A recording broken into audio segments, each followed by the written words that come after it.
You may now begin your presentation. Our Zimbabwe, a beautiful nation, fascinating landscapes and beautiful climate, surrounded by warm, welcoming and hard-working people, blessed with arable land and verdant pastures, rich lords of an assortment of minerals, majestic landmarks with a rich abundance of wildlife. Zimbabwe, a nation once regarded as the economic powerhouse of the Southern African region, is currently on a path to economic recovery. Heavy deindustrialization and massive retrenchment have been a major characteristic in our nation, resulting in the unemployment rate rising to a staggering 92% over the past decade. With most breadwinners being out of jobs, 76% of our total population is surviving on a mere $3 a day. In this Enactus year, our team of 58 members used the power of entrepreneurial action to come up with two amazing projects. Project Agro, a vertical gardening innovation, and Project Zapo, a tailor-made bag. The creation of these projects allowed us to create employment opportunities and utilize potential in waste management as we recycled over 800 kgs of plastic waste in the last 7 months, hence our theme gold in garbage. Both projects were implemented in 4 stages. Stage 1, conception and design. Stage 2, implementation. Stage 3, marketing. And Stage 4, expansion. In our first project, Agro, we empowered our participants with a practical skill that they could later convert into income and had a direct impact on 20 participants, realizing a total revenue of $4,740. In Project Agro, we targeted the youth, who by 2040 will constitute over 2/3 of the African population, making them our economic future. But our economic future is in jeopardy, as youth crimes have been most prevalent in developing nations, including Zimbabwe. But what's driving this? We did the research in our city and found that 6 in 10 youth fail to secure employment. And for those with a juvenile background, that number can be as high as 8 in 10. This inability to secure employment makes criminal acts a better option for survival. Project Location. We then saw the need to empower the youth at Blue Hills Probation Center, an institution located in our local community which rehabilitates youth who are either orphaned, homeless, or have a juvenile delinquent background. Our needs assessment revealed that, number 1, due to stigmatization, these youth had low self-esteem.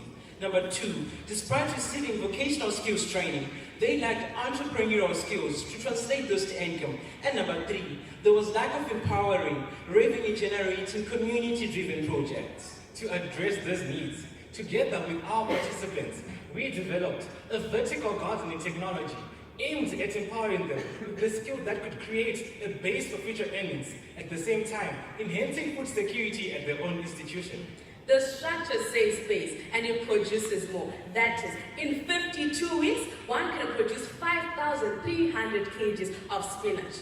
The structure draws its value from effective drainage. It recycles 80 to 90% of water and reduces leaching. This makes the structures ideal for urban vegetable vendors, households, the physically challenged, and even commercial farmers. Taking action. Stage 1. A standard 9 square meter structure with a holding capacity of 1,000 plants needs $1,350 to set up. Raising such an amount of money was difficult, hence we needed to look for cheaper alternatives. We then substituted advanced modern technology material with polyethylene bottles, commonly known as PET. Our country produces 5 million consumer packs per quarter, of which less than 17% is recycled. And in collaboration with the Faculty of Natural Resources Management and Agriculture from our university, we then developed an installation training manual which embraced concepts of upcycling, hydroponics, and vertical gardening. Right. So in stage 2, the community and local bureaus were engaged to source over 3,000 PET bottles. With the majority of raw materials being sourced at zero cost, the total capital expenditure was reduced to only $7.86 per square meter. After a series of experiments, together with our participants, an additional 4 weeks was spent developing a structure that could be commercialized. And embracing diversification and inclusion, we provided psychosocial support through interactive games and mentorship.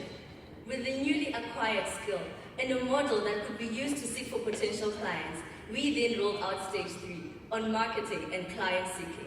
A miniature mark structure was then developed to market and engage potential customers at public exhibition events, such as the Harare Agricultural Show, which is the largest exhibition event in our country.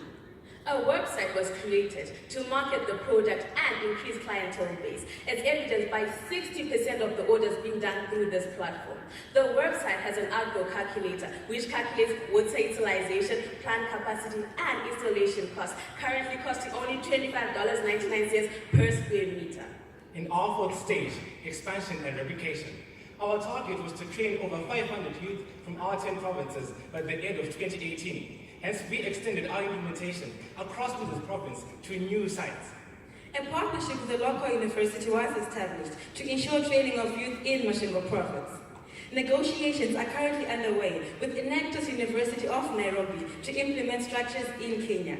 To ensure sustainability, together with our university's community engagement department, a cooperative made up of 30 youth have been created. 15% of the total income generated will be deposited into a cooperative trust fund. This will ensure continuous training of the youth. Additionally, a partnership with the Greenhouse Solutions company, Total Farming Solutions, was established. This synergy has given the youth access to over 4,000 clients who are interested in vertical gardens. To date, Project Agro has impacted the lives of 134 young people from these 3 institutions, with a direct impact on 20 participants who now have an income-generating skill and are capable to train others. A further 114 participants are indirectly benefiting from this program. Yes, Kuda, we are also proud to say that 20 of our participants have acquired 18 contracts to install and maintain this technology, realizing a total revenue of $4,740 in just 5 months.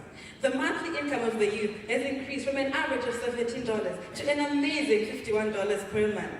The strong need to ensure food security and save water at a household and commercial level is driving growth, increasing their gross potential earnings to $29,000 and creating 15 new job opportunities. In the past 4 months, $945 has been saved in vegetable costs at each institution as they have harvested spinach from their structures. More so, organic vegetables have been grown for consumption and for sale. The superintendent in the center had this to say. From this place, our institution, they'll be able to look after themselves really. And from the money they will be getting from people who are asking them to make these cartons for them, they can charge, they can come up with a fee. Even on their own, they'll have them in their homes, they can sell the vegetables and make a lot of money. Then that delinquent behavior can be cut out. So this I give credit to Enactus for coming up with this very bright idea. I say to them, thank you very much for choosing us to be the pioneers in this project. The self-esteem of the youth at these centers has been greatly boosted as they can now confidently show off their work to their peers. Subsequently, over 3,000 used PET bottles have been upcycled, thus being approximately 80% of the total bottles used at 3 bars in just 2 months. In conclusion, through the power of entrepreneurship, we have addressed unemployment affecting juvenile delinquent youth through the power of agricultural innovation. For our second project, Zaku, we use entrepreneurial action to alleviate poverty using the tailoring skills that our participants already acquired. This project had a direct impact on 9 participants, realizing a total revenue of $5,165. Zimbabwe had a booming textile industry and at its peak contributed a significant 2% to the textile industry and its GDP. It employed 24,000 people. Sadly, due to heavy deindustrialization, it now only employs 4,000 people, leaving a massive 20,000 tailors unemployed. One such affected area is Senga, a high-density suburb in our hometown borough, with 60% of its breadwinners being affected by this massive retrenchment. In our needs assessments, we met Mr. and Mrs. Nyambia, 2 self-employed tailors who had been affected by these retrenchments, surviving on $134 to cater for 12 dependents. With limited opportunities for business growth, they led a hand-to-mouth lifestyle. These constraints were prevalent to Mrs. Ngube, another tailor with 9 dependents who struggled to pay her debt in hospital bills as she had suffered a mild stroke. And as such, these tailors expressed a great desire to be able to operate highly profitable businesses and increase their income. Introducing our solutions, the double bags. 2 thermal insulating bags. The first bag functions as a cooker and a food warmer. The second bag functions as a cooler bag. The creation of these bags allowed our participants to utilize the skills that they already possessed. Stage 1. To enable these tailors to operate highly profitable businesses and increase their income, we use the Ants of Matrix project diversification strategy to create a new product in a new market. We identified a non-biodegradable, expanded polystyrene plastic, locally termed K-Lite, which not only has a 500-year lifespan, but is expensive to recycle.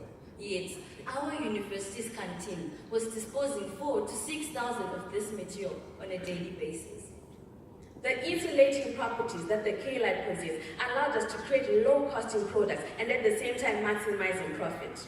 The cooker bag uses 50% recycled material and the cooler bag is up to 67% recycled material, and this is due to the additional used vinyl liner used for the interior of the bag to counter effects of defrosting moisture.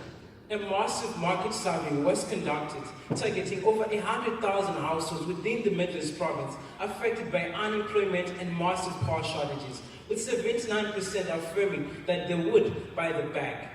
These bags would find relevance as it allows consumers to save over 80% of the electricity cost in cooking. It reduces the use of fuels that emit toxic gases like kerosene and firewood, and overall makes life easier, healthier, and more affordable. Stage 2.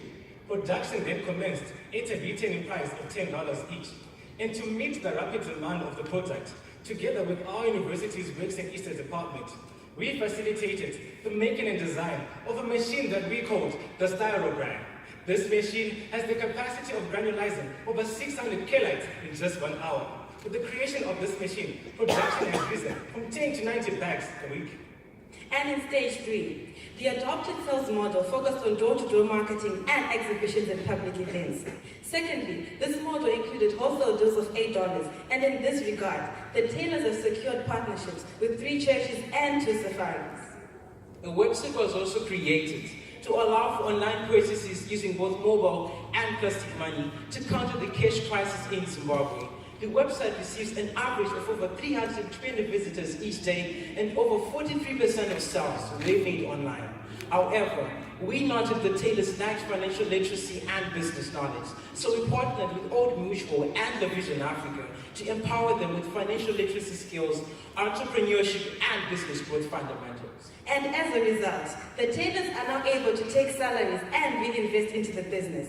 And to boost the marketing scope, mass media campaigns on radio, television, and social media were utilized. Stage 4. As a result of our participatory approach, a small cooperative made up of 4 tailors has been created, specializing in branding, product development, and production.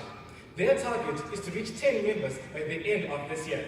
And today, we are so proud to say we had a direct impact on 9 people, an indirect impact on over 90 people, and with the help of our nationwide society campaigns, a reach of an amazing 40,000 people. One of our tailors had this to say.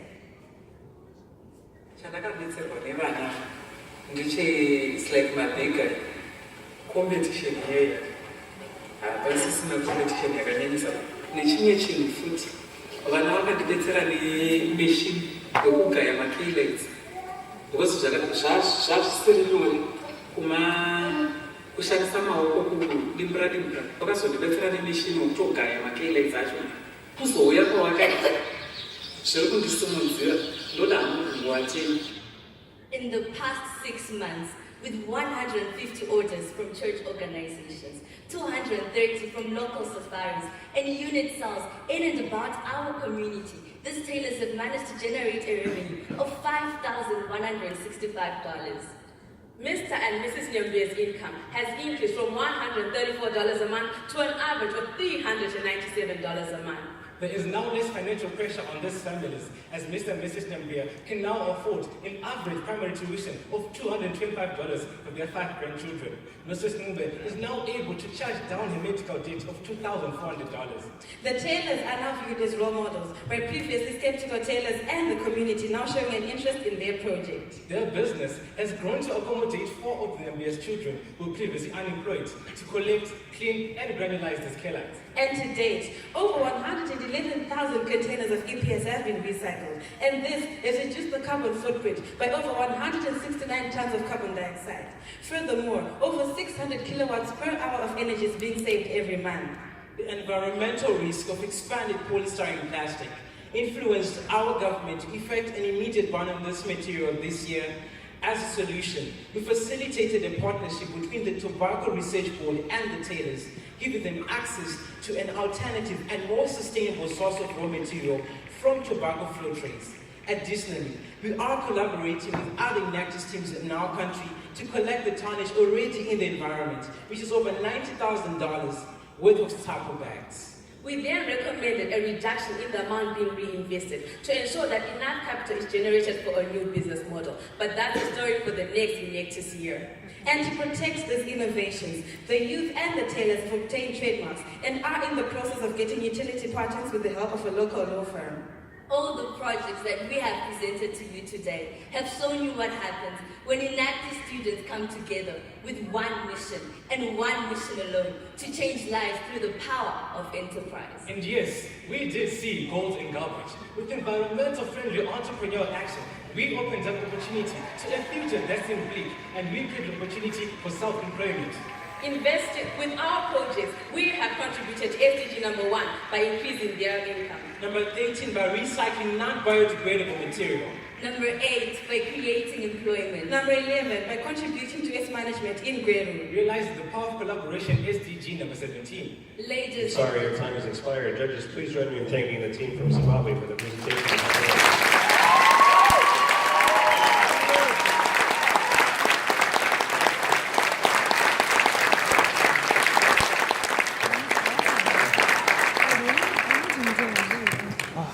We will now begin the question and answer period. Only judges may ask questions. Congratulations. We need a little clarification on the project upgrowth. I don't know if I heard you say the cost of the construction of your structure was $1,500, but you were able to downscale it to $7.86. How did you achieve that? And then a top up to that is, I see your stage 2 implementation on that same project. The bottles were gotten from alcohol outlets, I presume for free. The wood donation, so it's free. Your PVC pipes were purchased. Did you incur any cost moving the bottles from the outlet to the project site? If you did, what was the cost? Thank you.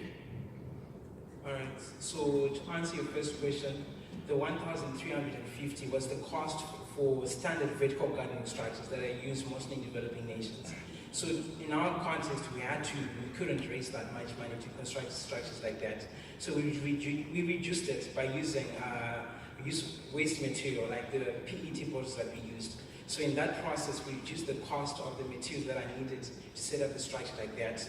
And for your second question, the $7.86 is $7.86 per square meter. So the structure is 9 square meters, and that makes it $78.60. So most of the stuff was gotten for free. The wood, except for the transport, which is we bought the fuel to go transport the PET bottles from the local bills, which is the composition of that $78.80, including the PVC pipes. Thank you for your presentation. A related question, if I may. I'm interested to understand what sort of individuals or organisations are purchasing your system for $78. What's the kind of market? Who are you targeting there? Okay, so just for clarification, the $78.60 was the cost to make the structure of the institution. So the market that we're tapping into, we're tapping into the urban residents within the local Senga community, which is a high density area. So these people don't have big spaces of land to grow vegetables and things like that. So that's the market that we're targeting. And in our country, in Zimbabwe, we have over 7 million people living in these urban residences who've got no pieces of land to grow those crops. So that's the market that we're tapping into. And also on the commercial side, we partnered with Total Farming Solutions just to scale up this project where they sell greenhouses. So we're moving towards conservation agriculture. We're trying to reduce the negative effects of the current agricultural practice that we have. So the commercial farmers now who grow spinach, vegetables, tomatoes, they're actually buying these structures. Thanks for the presentation, and I think the taking action timeline is really effective in showing what you've done. But I was wondering for each of the projects, if you could set out how much time was given to each of the stages, and at what point did the work begin for the last 12-month period on each of the projects? Okay, so ideation started in the first half of the Enactus year, so that was around this time up until January 2017, and then implementation, that's when we started implementing the structure. So for example, at ABRO and the ABRO project, implementation started around January, February. That's when we started implementing the structure at their institution. And from then, we then started, the kids, but as they gained the skills now, they then started hiring out the skill to the market that they were targeting. And for it's pretty much the same thing with the Tabo project as well. Ideation in the first half of the Enactus year and implementation in the last half of the Enactus year. Just in relation to UpGrow, Total Farming Solutions are a key partner to that project. How do you incentivize them and maintain that partnership? So with Total Farming Solutions, when we contacted them, they were actually interested in what we were doing. So they saw the value in us partnering with what they were doing already, because they provide greenhouses. So they thought, because these tractors, right, they can, in a space of 9 square meters, you can produce 1,000 plants. In a traditional way, you need way more land to produce that. So they saw that, you know what, let's partner, because one, we're going to increase the production. I'm sorry, the time has expired. Judges, please join me in thanking the team from Zimbabwe.